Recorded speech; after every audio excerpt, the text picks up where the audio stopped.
Walang kumpanya na ayaw na ma-improve ang satisfaction rating ng mga clients nila sa kanila o ng mga customers nila sa kanilang business.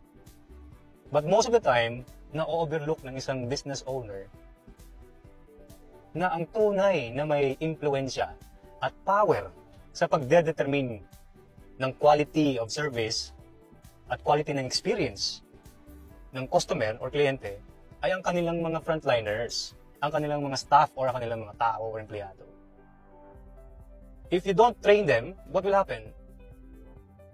Malaki ang dagok or damage ay yung company, especially on the reputation, on the perception ng mga customers mo sa iyong kumpanya. So, anong ibig sabihin nito? It means na sinasayang mo ang iyong pera at effort sa iyong marketing. Imagine mo you're spending, let's say, monthly 10, 20, 30,000 pesos para maka-acquire ka ng mga customers. Nagpapa-ads ka, daming brochures, meron ka pang mga booths, may mga flyers ka pa. Ginagawa mo lahat-lahat to acquire new customers.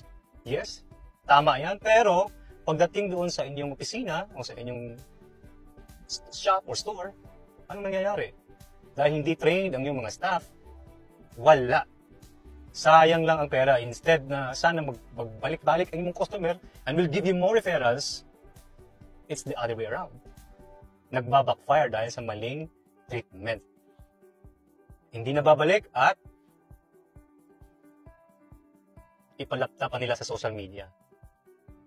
I-share nila sa social media, sa mga friends nila, ang kanilang bad experience because of your untrained employees. You see that? So that's the importance of training your people, of developing them. So that's the solution. You elevate your customer service by investing sa kanilang development. Tulad ng Zappos. They are world famous. They are highly successful kasi grabe din sila maglagay ng pera, maglagay ng budget to train their people, especially on customer service. In fact, mayroon tayong entire training program para dito.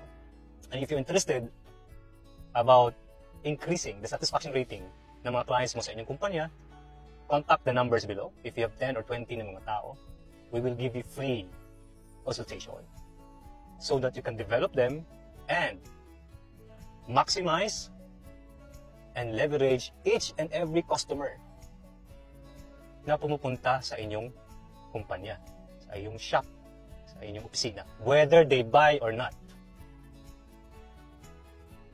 Pwede kang panalo pa rin if you know the things that we're about to teach you and your employees. Right?